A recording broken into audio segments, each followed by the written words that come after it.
ಮಂಡನೆ ಮಾಡೋಕ್ಕಿಂತ ಮೊದಲೇ ಬಹಳ ದೊಡ್ಡ ಪ್ರಚಾರವನ್ನು ಪಡ್ಕೊಂಡಿತ್ತು.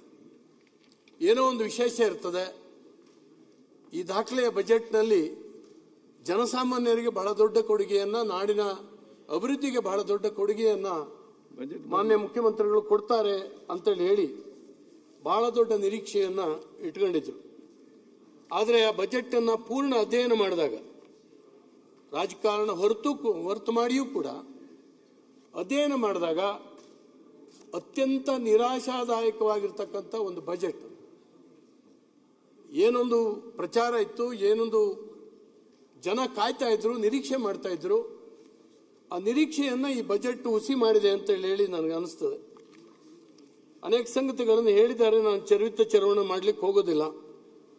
ರಾಜಸ್ವ ಜಮೆ 16,000 ಕೋಟಿಗಿಂತ ಕಡಿಮೆ ಆಗಿದೆ ಕಳೆದ ಸಾಲಿನಲ್ಲಿ.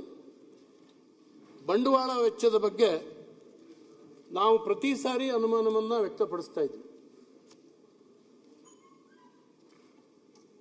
ಬಂಡವಾಳ ವೆಚ್ಚ ಪ್ರತಿ ಸಾರಿ ಕಮ್ಮಿ ಆಗ್ತಾ ಇದೆ. ಈ ಸಾರಿಯೂ ಕೂಡ ಕೊಟ್ಟಂತ ಹಣನೂ ಖರ್ಚು ಮಾಡಲಿಲ್ಲ, ವಾಪಸ್ ಕೊಟ್ಟಿದ್ದಾರೆ. ನಾನು ಮುಂದೆ ಅದನ್ನ ಹೇಳ್ತೇನೆ. ಬಂಡವಾಳ ವೆಚ್ಚ ಎಲ್ಲಿ ಹಾಕೋದಿಲ್ಲ ಆ ರಾಜ್ಯ ಉದ್ಧಾರ ಆಗ್ಲಿಕ್ಕೆ ಸಾಧ್ಯ ಇಲ್ಲ, ಸಾಲ ತೀರಿಸಲಿಕ್ಕೆ ಸಾಧ್ಯ ಇಲ್ಲ. ಸಾಲ ಮಾಡೋದೇ ಅಡುಗೆ ಮಾಡಲಿಕ್ಕಾಗಿ ಅಂತೇಳಿ ಹೇಳುವಂಥ ಪರಿಸ್ಥಿತಿ ನಮ್ಮಲ್ಲಿ ಮಾಡ್ತಾರೆ. ಯಾರೋ ಹತ್ರ ಹೋಗಿ ಭಾರಿ ದೊಡ್ಡ ಸಾಲ ತರ್ತಾರೆ, ಸಾಲ ತಂದು ಮದುವೆ ಮಾಡಿಬಿಡ್ತಾರೆ. ಆಮೇಲೆ ಮುಂದಿನ ವರ್ಷ ಸಾಲ ತೀರಿಸಲಿಕ್ಕಿಲ್ದೇನೆ ಆ ಮದುಮಕ್ಕಳು ಇಬ್ಬರು ಕೂಡ ಆ ಸಾಲಗಾರನ ಮನೆಗೆ ಕೆಲಸಕ್ಕೆ ಹೋಗ್ತಾರೆ, ಸಂಬಳಕ್ಕೆ ಹೋಗ್ತಾರೆ.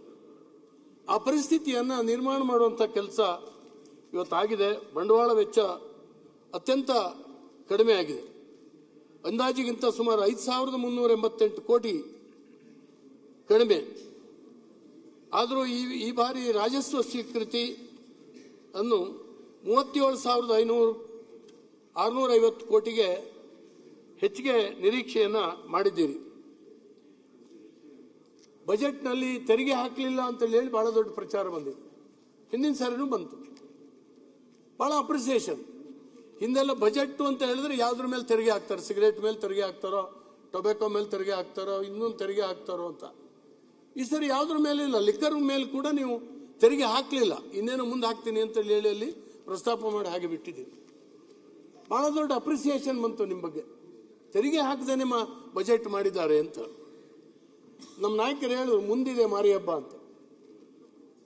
ಈ 2-3 ವರ್ಷದಲ್ಲಿ ನಾನು ನಿಮ್ಮನ್ನ ಗಮನಿಸಿದ್ದು, ಮಾನ್ಯ ಮುಖ್ಯಮಂತ್ರಿಗಳನ್ನ, ಬಜೆಟ್ ಆದ್ರ ಮೇಲೆ ತೆರಿಗೆ ಹಾಕೋದು. ಬಜೆಟ್ ಆದ್ರ ಮೇಲೆ ಕಳೆದ ಸಾರಿ ನೀವು ಹಾಕಿದ್ರಿ, ಪೆಟ್ರೋಲ್ ಡೀಸೆಲ್ ಮೇಲೆ ತೆರಿಗೆ ಹಾಕಿದ್ರಿ, ಎಲೆಕ್ಟ್ರಿಸಿಟಿ ರೇಟನ್ನು ಜಾಸ್ತಿ ಮಾಡಿದ್ರಿ, ಮತ್ತು ಅನೇಕ ಸ್ಟಾಂಪ್ ಪೇಪರು, ಅಬಕಾರಿ, ಜನನ ಮರಣದ ಸರ್ಟಿಫಿಕೇಟ್ನ ಸಹಿತ, ಬಸ್ ಚಾರ್ಜನ್ನು ಸಹಿತ ಎಲ್ಲವನ್ನು ಕೂಡ ಆಮೇಲೆ ಜಾಸ್ತಿ ಮಾಡಿದ್ರಿ. ಅಂದ್ರೆ ಬಜೆಟ್ಟಿನ ಅರ್ಥ ಏನು? ಬಜೆಟ್ಟಿನ ಸ್ಯಾಂಟಿಟಿ ಏನು? ಯಾಕಂದ್ರೆ ಒಂದು ವರ್ಷದಲ್ಲಿ ನೀವೇನು ಮಾಡ್ತೀರಿ, ಎಷ್ಟು ತೆರಿಗೆಯಿಂದ ಸಂಗ್ರಹ ಮಾಡ್ತೀರಿ, ಏನು ಅಂತ ಹೇಳಿ ಹೇಳಬೇಕು, ಖರ್ಚು ಹೇಗೆ ಮಾಡ್ತೀರಿ ಅಂತ. ಹೀಗಾಗ್ಬಿಟ್ರೆ ಬಜೆಟ್ಗೆ ಒಂದು ಪಾವಿತ್ರ್ಯತೆಯೇ ಬರುವುದಿಲ್ಲ. ಬಜೆಟ್ಗೂ ಮತ್ತು ನಿಮ್ಮ ಸರ್ಕಾರದ ಕಾರ್ಯಕ್ರಮಗಳಿಗೂ, ನಿಮ್ಮ ಟ್ಯಾಕ್ಸೇಷನ್ಗೂ ಸಂಬಂಧ ಇಲ್ಲ ಅನ್ನುವಂಥ ರೀತಿಯಲ್ಲಿ ಆಗೋಗುತ್ತೆ. ಈ ನಿಟ್ಟಿನಲ್ಲಿ ನೀವು ಬಜೆಟ್ ಒಂದು ದಿನದ ಸಂಭ್ರಮ ಇದೆ. ಬಜೆಟ್ ಮಂಡನೆ ಮಾಡಿದ ದಿವಸ ಬಹಳ ದೊಡ್ಡ ಪ್ರಚಾರ ಪಡೆಯುವಂಥದ್ದು, ಜನಕ್ಕೂ ಒಂದು ಖುಷಿ ಆಗುವಂಥದ್ದು. ಬಾರಿ ಎಲ್ಲ ಪತ್ರಿಕೆಗಳಲ್ಲಿ ಹೆಡ್ಲೈನು, ಎಲ್ಲ ಎಲೆಕ್ಟ್ರಾನಿಕ್ ಮೀಡಿಯಾಗಳಲ್ಲಿ ಹೆಡ್ಲೈನ್, ನಿಮ್ಮ ಇಮೇಜ್ ಸ್ವಲ್ಪ ಜಾಸ್ತಿ ಆಗ್ತದೆ. ಆಮೇಲೆ ಜನರನ್ನ ಸುಲಿಗೆ ಮಾಡ್ಲಿಕ್ಕೆ ಹೋಗ್ತೀರಿ. ಜನರನ್ನು ಸುಲಿಗೆ ಮಾಡ್ಲಿಕ್ಕೆ ಪ್ರತಿಯೊಂದರ ಮೇಲೂ ಕೂಡ ತೆರಿಗೆಯನ್ನು ಹಾಕ್ತೀರಿ. ಇದು ಯಾಕಿದು? ಆರಂಭದಲ್ಲಿ ಹಾಕಿ ಪ್ರಸ್ತಾಪ ಮಾಡ್ರಿ, ನಿಮ್ಗೆ ಎಷ್ಟು ಹಣ ಬೇಕು ಖರ್ಚಿಗೆ, ಅದನ್ನು ಪ್ರಸ್ತಾಪ ಮಾಡಿದ್ರಾಗುತ್ತೆ. ಇಲ್ಲದ್ರೆ ಬರುವ ಬಜೆಟ್ನವರು ಸುಮ್ಮನೆ ಇರಬೇಕು, ಏನೂ ಹಾಕಬಾರ್ದು. ನೀವೇನಿಲ್ಲಿ ಪ್ರಸ್ತಾಪ ಮಾಡಿದ್ರಿ ಅಷ್ಟರಲ್ಲಿ ಸರ್ಕಾರವನ್ನು ರನ್ ಮಾಡಲಿಕ್ಕೆ ಪ್ರಯತ್ನ ಮಾಡುವಂಥ ಪ್ರಯತ್ನ ಆಗಬೇಕು. ಹೊಸ ಟ್ಯಾಕ್ಸನ್ನು ಯಾವುದನ್ನು ಕೂಡ ಪ್ರಸ್ತಾಪ ಹಾಕದೇ ಇದ್ರೆ ಒಳ್ಳೆಯದಾಗ್ತದೆ. ಮಾನ್ಯ ಅಧ್ಯಕ್ಷರೇ, 25, 26 ಮತ್ತು 26, 27 ಇದಕ್ಕೆ ಹೋಲಿಸಿದ್ರೆ ₹1 ಇದನ್ನು ಕೊಟ್ಟಿದ್ದಾರೆ. 52 ಪೈಸೆ ತೆರಿಗೆಯಿಂದ ಬರುವುದು ಅಂತ ಹೇಳಿ ಹಿಂದಿನ ಬಜೆಟ್ನಲ್ಲಿತ್ತು. ಈ ಸಾರಿ ಅದನ್ನು 49ಕ್ಕೆ ಇಳಿಸ್ಕೊಂಡಿದ್ದಾರೆ. ಸಾಲ 27 ಪೈಸೆ, ಈಗ ಈ ಸಾರಿ 29 ಪೈಸೆಗೆ ಸಾಲ ಏರಿದೆ.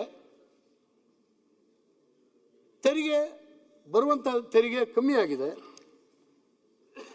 ಹಾಗೆ ಕೇಂದ್ರದ ಪಾಲು 13ರಿಂದ 14 ಪೈಸೆಗೆ ಏರಿಸ್ಕೊಂಡಿದ್ದೀರಿ. ಕೇಂದ್ರದ ಸಹಾಯಧನ 4 ಪೈಸೆಗೆ ಏರಿಸ್ಕೊಂಡಿದ್ದೀರಿ. ಅಂದರೆ ಕೇಂದ್ರದಿಂದ ಈ 4, 14, 18 ಪೈಸೆ ಬರ್ತದೆ. ಸಾಲದಿಂದ 29 ಪೈಸೆ ಬರ್ತದೆ. ಉಳಿದಿರ್ತಕ್ಕಂಥದ್ದು ತೆರಿಗೆ 50%ಗಿಂತ ಕಮ್ಮಿ ಬರ್ತದೆ ಅನ್ನುವಂಥದ್ದನ್ನು ತೋರಿಸಿದ್ದೀರಿ. ಇದರಲ್ಲಿ ಅಧ್ಯಕ್ಷರ ಸಾಲ ಮರುಪಾವತಿಗೆ 18 ಪೈಸೆಯಿಂದ 20 ಪೈಸೆಗೆ ಏರಿಸ್ಕೊಂಡಿದ್ದೀರಿ. ಹಿಂದಿನ ಸಾರಿ 18 ಪೈಸೆ ಇತ್ತು, ಈ ಸಾರಿ 20 ಪೈಸೆ. ನೀರಾವರಿ ಮತ್ತು ಕೃಷಿಗೆ ಕಳೆದ ಸಾರಿ 14 ಪೈಸೆ ಇತ್ತು, ಈ ಸಾರಿ 13 ಪೈಸೆಗೆ ಇಳಿಕೆ.